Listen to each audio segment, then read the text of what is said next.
अस्सलाम वालेकुम व्यूअर्स, मैं हूँ इरम खलील गादी और मेरा एरिया ऑफ स्पेशलाइजेशन है एजुकेशनल साइकोलॉजी। व्यूअर्स, आज के इस वीडियो में हम लोग बात करेंगे डिसलेक्सिया के बारे में। डिसलेक्सिया क्या है और इसकी कॉजेज़ क्या हो सकती हैं और हम इसे क्या इन बच्चों को हम किस तरह से पढ़ा सकते हैं, किस तरह से हम इन्हें डील कर सकते हैं। तो सबसे पहले हम बात करते हैं डिसलेक्सिया एक्चुअली है क्या। अगर आप लोग अपनी राइट साइड पे स्क्रीन पे देखें तो एक नोट आप लोगों को लिखा हुआ नज़र आ रहा होगा, जिसमें कुछ वर्ड्स आपको उल्टे नज़र आ रहे हैं, कुछ लाइंस आपको मूव करती हुई नज़र आ रही हैं। So this is dyslexia. Dyslexic child जो है वो इस तरह की प्रॉब्लम को फेस कर रहा होता है कि उसे कुछ वर्ड्स उल्टे नज़र आ रहे होते हैं, वो बी को डी, डी को बी देख रहा होता है, इवन देन कि उसको वर्ड्स जो हैं वो मूव करते हुए नज़र आ रहे होते हैं और स्पेलिंग एरर्स उसको बहुत ज़्यादा आ रहे होते हैं। ये एक लैंग्वेज बेस्ड डिसेबिलिटी है जिसमें बच्चे को बोलने में, लिखने में, स्पेलिंग में, राइटिंग में और प्रोनाउंसिएशन में प्रॉब्लम हो रही होती है। तो हम सबसे पहले जान लेते हैं कि इन बच्चों की सिम्टम्स क्या हैं, हमें कैसे पता चलता है कि ये बच्चा जो है वो डिसलेक्सिक चाइल्ड है और हमने इसको किस तरह से ट्रीट करना है। तो इन बच्चों का जो रीडिंग लेवल होता है वो अपने एज के बाकी बच्चों से बहुत कम होता है, यानी कि वो ठीक से रीड नहीं कर पा रहे होते हैं। इसके अलावा इनको लेटर साउंड्स को रिमेंबर करना और उन्हें स्पेल करना इनको बहुत मुश्किल लग रहा होता है। लाइक अगर वर्ड कैट है और अगर आप इन बच्चों को कहें कि इसमें से आप सी को रिमूव कर दें और अब क्या रह जाएगा बाकी है, इसको प्रोनाउंस करें, तो इसके लिए वो थोड़ा डिफ़िकल्ट उनको होगा। उन्हें वो सोचेंगे और थोड़ा एकदम से आंसर नहीं कर पाएंगे, बल्कि उनको थोड़ा मुश्किल लगेगा कि इसको किस तरह से मैंने स्पेल करना है। इसके अलावा इन बच्चों को जब हम ये इंस्ट्रक्शन देते हैं कि आप लेफ़्ट टू राइट जाएं या राइट टू लेफ़्ट लिखें, तो इस तरह से भी ये बच्चे थोड़ा हार्ड टाइम इनके लिए होता है कि किस तरह से ये इसको एक्सप्रेस करें। इनके लिए थोड़ी डिफ़िकल्टी यहाँ पर भी इन्हें आती है। इसके अलावा चीज़ों को ऑर्गेनाइज नहीं कर पाते हैं। लाइक अगर आप उनको 10 चीज़ें दे दें और आप उन पर नंबरिंग वगैरह ना भी की हो, अगर आप उससे कहें कि आपने ये 1 2 3 4 इस तरह से रखनी है, तो इनके लिए यहाँ पर भी इन्हें थोड़ी डिफ़िकल्टी पेश आती है। इसके अलावा पेंसिल को सही तरीके से राइट हैंड में होल्ड करने में भी प्रॉब्लम फेस कर सकते हैं। और एक सिंपल सा टास्क अगर बाकी बच्चों को दिया जाए और इन्हें भी दिया जाए तो ये उसको थोड़ा डिफ़िकल्ट इन्हें लगता है कि इसको हम कैसे करेंगे, चाहे वो जितना भी आसान सा टास्क होता है। और बाज़ का टीचर्स को बहुत गुस्सा आ जाता है कि इतना आसान है और आप नहीं कर पा रहे हैं, और हम बहुत ज़्यादा हाइपर हो जाते हैं। सो इन बच्चों के लिए ये यहाँ पर भी ये प्रॉब्लम इस चीज़ की फेस कर रहे होते हैं। इसके अलावा जो है वो इंस्ट्रक्शंस को रिमेंबर नहीं कर पाते हैं कि क्या टीचर ने कहा था या क्या कहा गया है, मुझे पहले क्या काम करना है, फिर कैसे करना है। और सबसे इंटरेस्टिंग ये चीज़, इनको जो टेक्स्ट जो लिखा हुआ जो रीडिंग है, इन्हें लग रहा होता है कि ये हमारे इर्द गिर्द ये वर्ड्स मूव कर रहे हैं, इन्हें मूविंग करते हुए वर्ड्स नज़र आते हैं और हम समझ रहे होते हैं कि बच्चा जो है वो उस पर फोकस नहीं कर रहा। अच्छा, अब अगर हम इसकी कॉजेज़ की तरफ आएँ तो एक जेनेटिक कॉज हो सकती है कि ये ज़रूर ट्रांसफ़र होता है। दूसरा, इन बच्चों के जब ब्रेन को एग्ज़ामिन किया गया और देखा गया, तो ये देखा गया है अमूमी तौर पर कि ये बच्चे अपने राइट ब्रेन पे और फ्रंटल लोब पे बहुत ज़्यादा रिलाई करते हैं, जबकि जो लैंग्वेज है हमारी प्रोसेस करती है वो लेफ़्ट ब्रेन पे होती है, लेकिन ये बच्चे अपने राइट ब्रेन को ज़्यादा यूज़ करते हैं, जिसकी वजह से इन्हें रीडिंग में बहुत ज़्यादा प्रॉब्लम पेश आती हैं।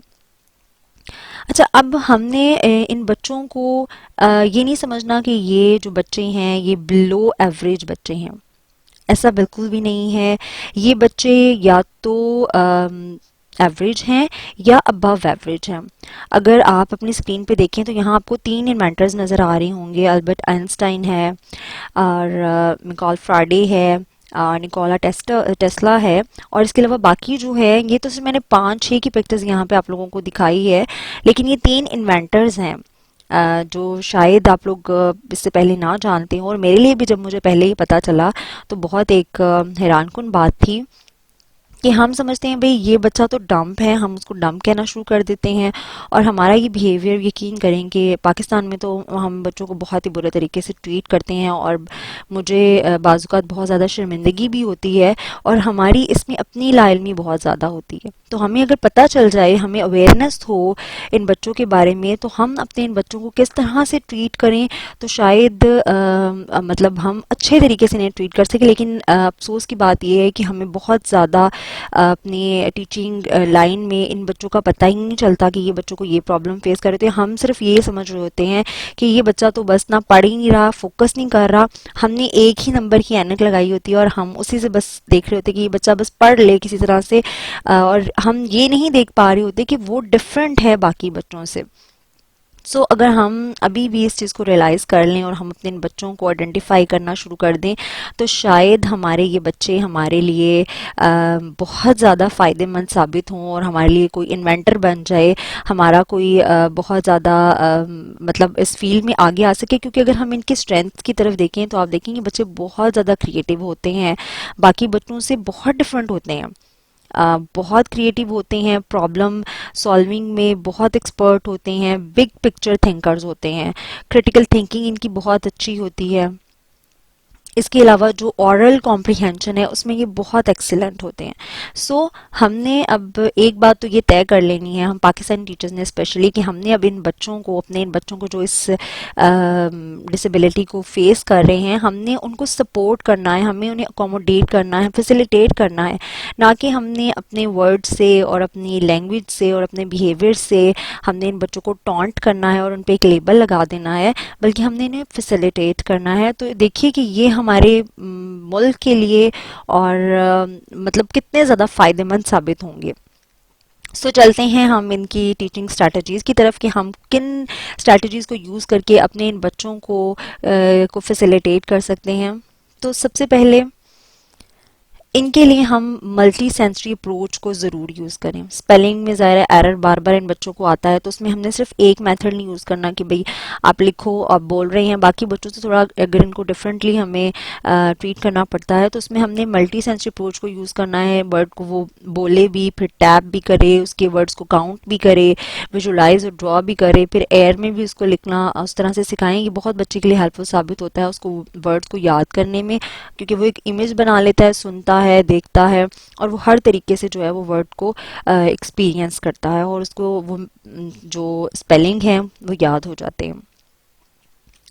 दूसरा ये कि जब भी हम इनको कुछ न्यू लेटर्स या वर्ड्स सिखाएं तो हम डिफरेंट डिफरेंट चीज़ें यूज़ करें। कोई ऐसे मटेरियल यूज़ करें लाइक बीड्स यूज़ कर लिए, ग्लिटर यूज़ कर लिया, सैंड पे लिखवा लिया, ग्लू यूज़ कर लिया। इसके अलावा जो भी मटेरियल आपके पास अवेलेबल है आप उससे लिखवाएं, ना कि सिर्फ पेंसिल से हम इनसे लिखवाएं, जो इनके लिए थोड़ा बोरिंग हो जाता है। अगर हम किसी और ब्राइट चीज़ का या किसी और चीज़ को अगर हम यूज़ करें तो ये बच्चे बहुत ज़्यादा उसमें इंटरेस्ट शो करते हैं। इसके अलावा स्पेलिंग्स की, क्योंकि मैंने आपको बताया कि इन बच्चों को बार बार स्पेलिंग में एरर आ रहा होता है, इनको स्पेलिंग वर्ड्स उल्टे नज़र आ रहे होते हैं, तो हम इनके साथ गेम्स, स्पेलिंग को याद करवाने के लिए गेम्स खेलें। अच्छा, मैं यहाँ पे आपके साथ एक चीज़ शेयर करती जाऊँ कि मैंने देखा कि ब्रिटिश डिसलेक्सिया एसोसिएशन जो इदारा है वहाँ पर गेम्स इतनी ज़्यादा इन बच्चों के साथ खेली जाती हैं। कार्ड्स पे उन्होंने छोटी छोटी गेम्स बनाई हुई हैं, कार्ड्स को कट किया हुआ है और स्पेलिंग को यानी उन्होंने कट किया हुआ है, और वहाँ पे वो बच्चों से गेम्स खेल रहे हैं। तो हमें यहाँ थोड़ी पेन लेनी होगी, हमें अपने बच्चों के लिए थोड़ा वर्क करना होगा ताकि हम अपने बच्चों को अच्छे तरीके से फैसिलिटेट कर सकें। स्पेलिंग के लिए बहुत सारी गेम्स हैं जो आप इनके साथ खेल सकते हैं, कुछ यहाँ डिस्प्ले में है।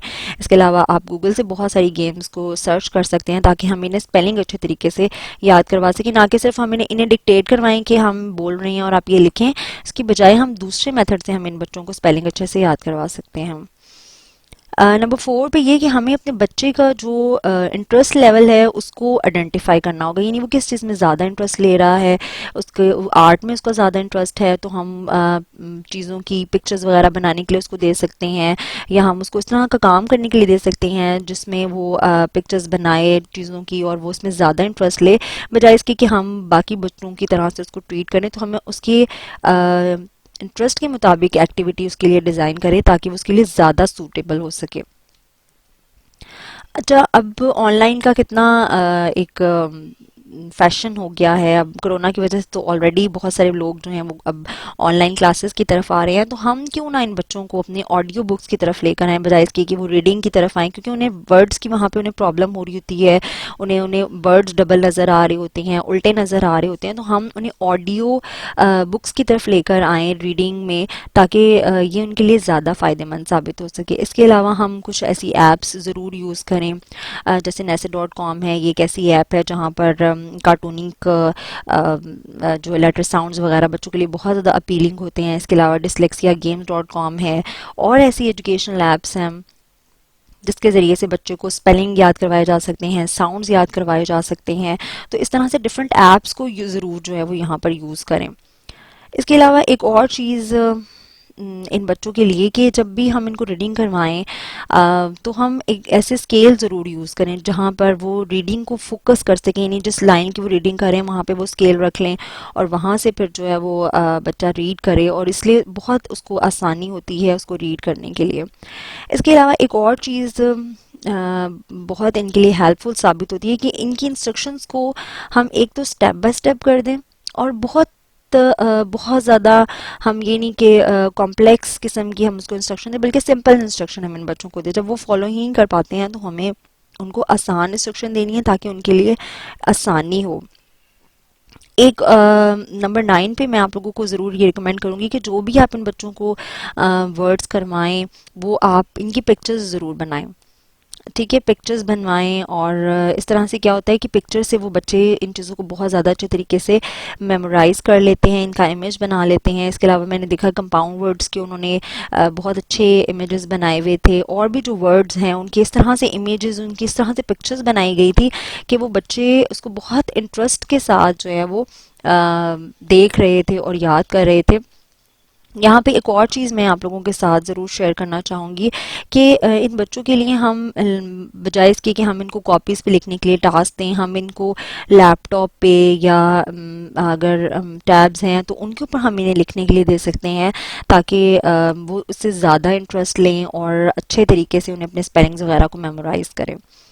In the last I will say कि हम अप्रिशिएट करें इन बच्चों को, और हम इन्हें एक्स्ट्रा टाइम ज़रूर दें, और ये तभी हो सकता है जब हम अपने बच्चों को रिकॉग्नाइज़ करें कि हाँ ये वो बच्चे हैं जो डिसलेक्सिया को फेस कर रहे हैं, और हम उनको डेडिकेशन के साथ अगर करवाएं तो आई होप कि ये बच्चे हमारे मुल्क के लिए बहुत ज़्यादा फ़ायदेमंद साबित होंगे। अगर आपके इर्द गिर्द ऐसे बच्चे हैं तो उनका बहुत ख्याल रखिएगा, अपना बहुत ख्याल रखें, और दुआ में याद रखिएगा। आई होप सो कि आज की वीडियो आप लोगों को पसंद आई होगी।